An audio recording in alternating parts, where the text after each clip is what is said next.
اعوذ باللہ من الشیطان الرجیم بسم اللہ الرحمن الرحیم۔ قبیلہ عاد۔ قبیلہ عاد کے لوگوں نے احقاف کے علاقے میں رہائش اختیار کی۔ احقاف کا علاقہ عمان اور حضر موت کے درمیان واقع ہے۔ یہ قبیلہ عاد بہت زیادہ مالدار اور طاقتور تھا۔ اللہ تعالیٰ نے انہیں بے شمار نعمتیں دی تھیں، ان پر اپنا فضل کیا تھا۔ ان کی زمین بہت زرخیز تھی، اس سے بہت بڑی مقدار میں غلہ حاصل ہوتا تھا۔ دوسری چیزیں بھی پیدا ہوتی تھیں۔ میٹھے پانی کے چشمے جگہ جگہ موجود تھے، ان کو دیکھ کر طبیعت خوش ہوتی تھی، آنکھوں کو ٹھنڈک پہنچتی تھی۔ ان کے مویشیوں کے لیے خوب گھاس اگتی جا بجا سرزمین چراگاہیں تھیں۔ ان کی بکریاں اور گائیں خوب دودھ دیتی تھیں، خوب موٹی تازی تھیں۔ اللہ کا ان پر ایک اور احسان یہ تھا کہ وہ بہت مضبوط جسموں کے مالک تھے، بڑے قد آور تھے۔ اپنی طاقت کو وہ خود بھی محسوس کرتے تھے اور اکثر کہا کرتے تھے، ہم سے طاقتور بھلا کون۔ بات تھی بھی یہی، کیونکہ وہ دراز قد اور نہایت زور آور تھے۔ ان حالات میں ان کے برابر کون ہو سکتا تھا؟ انہوں نے بلند و بالا محلات بنا لیے تھے، اور یہ محلات انہوں نے رہنے کے لیے نہیں، فخر و غرور اور طاقت کے اظہار کے لیے بنائے تھے۔ خود تو وہ خیموں میں رہا کرتے تھے۔ قرآن مجید کی سورۃ الشعراء میں ہے کہ سیدنا ہود نے ان کو مخاطب کر کے فرمایا، کیا تم ایک ٹیلے پر بطور کھیل تماشا نشان لگا رہے ہو اور بڑی صنعت والے مضبوط محل تعمیر کر رہے ہو؟ گویا تم ہمیشہ یہیں رہو گے، اور جب کسی پر ہاتھ ڈالتے ہو تو بے رحمی کے ساتھ ہاتھ ڈالتے ہو۔ اللہ سے ڈرو اور میری پیروی کرو، اس سے ڈرو جس نے ان چیزوں سے تمہاری امداد کی جنہیں تم جانتے ہو۔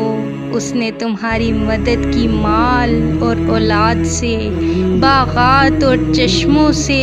مجھے تو تمہاری نسبت بڑے دن کے عذاب کا اندیشہ ہے کہ طرح طرح کی نعمتیں انہیں حاصل تھیں۔ مال و دولت بہت زیادہ تھا، جسمانی طاقت ان میں بے پناہ تھی، لیکن ان سب باتوں کے باوجود وہ لوگ اللہ کی نعمتوں کا شکر ادا نہ کرتے۔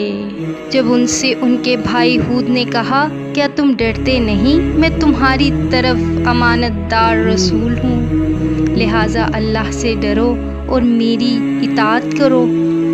میں اس سے تم سے کسی اجر کا سوال نہیں کرتا، میرا اجر تمام جہان کے پروردگار کے پاس ہی ہے۔ سیدنا ہود کی باتیں سن کر انہیں بہت حیرت ہوئی۔ انہوں نے کہا، ہم ایک اکیلے معبود کی عبادت کس طرح کر سکتے ہیں ان شریکوں کے بغیر؟ اللہ تعالیٰ تک ہم کس طرح رسائی حاصل کر سکتے ہیں؟ ہم تو اتنی عجیب باتیں پہلے کبھی نہیں سنی، جن کی عبادت ہمارے باپ دادا کرتے رہے، آخر ہم ان کی عبادت کس طرح چھوڑ دیں؟ کیا تم ہمارے پاس اس لیے آئے ہو ہم اکیلے اللہ کی عبادت کریں، اور جن کو ہمارے باپ دادا پوجتے چلے آئے ہیں ان کو چھوڑ دیں؟ تم اگر اتنے سچے ہو، جس چیز سے ہمیں ڈراتے ہو اسے ہم پر لے آؤ، تم ہمیں احمق نظر آتے ہو۔ نعوذ باللہ۔ جواب میں سیدنا ہود نے کہا، اے میری قوم، میں بے وقوف نہیں بلکہ اللہ رب العالمین کی طرف سے رسول ہوں۔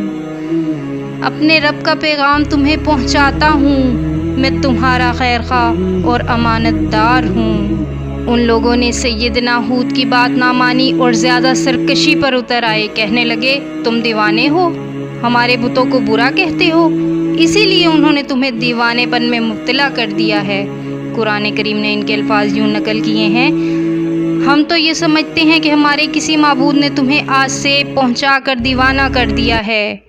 ان کی بات سن کر سیدنا ہود نے ان سے فرمایا، اے میری قوم، اپنے رب سے معافی مانگو، پھر اس کے آگے توبہ کرو۔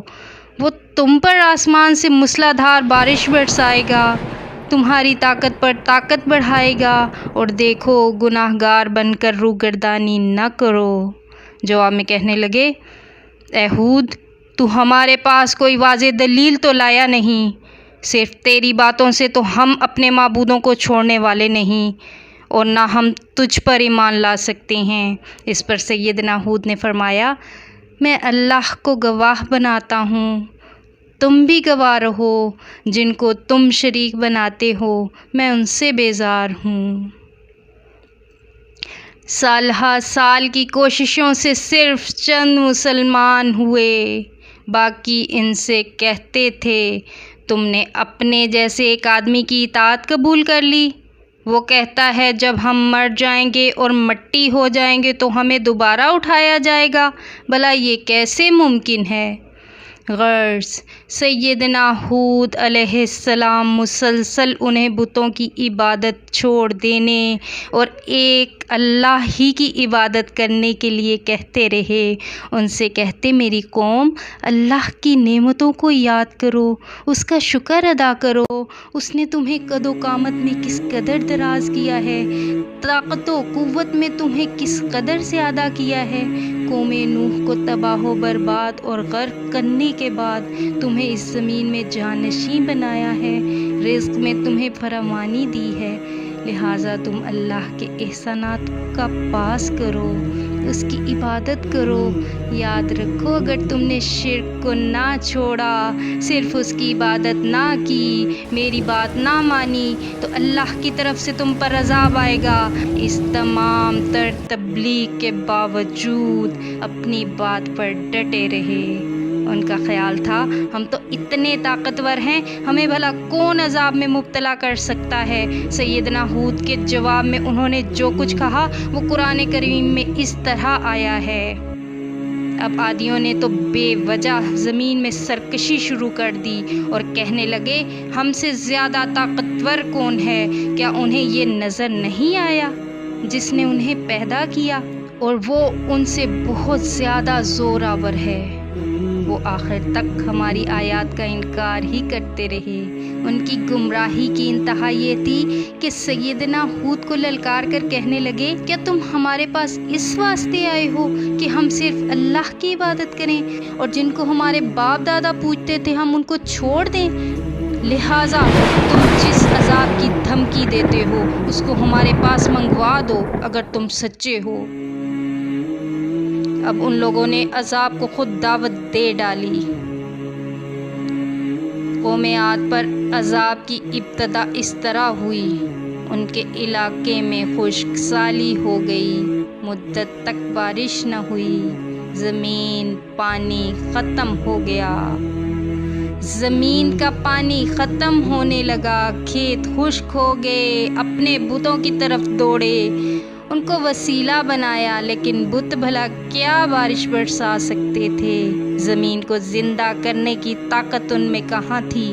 خشک سالی میں اور اضافہ ہو گیا۔ کافروں کی حالت یہاں تک پہنچی کہ وہ درختوں کے سوکھے پتے کھانے پر مجبور ہو گئے، اس طرح جانوروں کے لیے خشک گھاس بھی نہ بچی۔ وہ لوگ بہت زیادہ کمزور ہو گئے، بھوک اور پیاس سے مرنے لگے۔ یہ خشک سالی کافی عرصہ تک جاری رہی۔ جن کھیتوں پر وہ فخر کرتے تھے وہ چٹیل میدان بن چکے تھے۔ اس طرح قوم عاد کا غرور ٹوٹ گیا، اس کی طاقت خاک میں مل گئی۔ پھر اللہ تعالیٰ کا عذاب ان پر عجیب رنگ میں آیا۔ وہ شدید بھوک اور پیاس کی حالت میں تھے کہ اچانک آسمان پر ایک سیاہ بدلی ظاہر ہوئی اور ان کو دیکھ کر خوشیاں منانے لگے۔ ان کا خیال تھا اس بدلی سے بارش ضرور ہوگی۔ شدید نا امیدی کے بعد انہیں یہ امید کی کرن نظر آئی تھی، یہ بادل ہم پر بارش برسائے گی، یہ ان کا خیال تھا۔ ان کے جواب میں اللہ نے فرمایا، بلکہ دراصل یہ بادل وہ چیز ہے جس کی تم جلدی کر رہے تھے، ہوا ہے جس میں دردناک عذاب ہے، جس بادل کو وہ بارش برسانے والا خیال کر رہے تھے وہ عذاب کا بادل تھا، اس میں بارش نہیں تھی، وہ عذاب تھا جس کو انہوں نے خود مانگا تھا۔ پھر تیز ہوا چلی، بہت تیز، اور وہ ہوا آندھی کی شکل اختیار کر گئی، طوفان بن گئی، اس میں ذرات بھی تھے، اس کی آواز بجلی کی کڑک جیسی تھی۔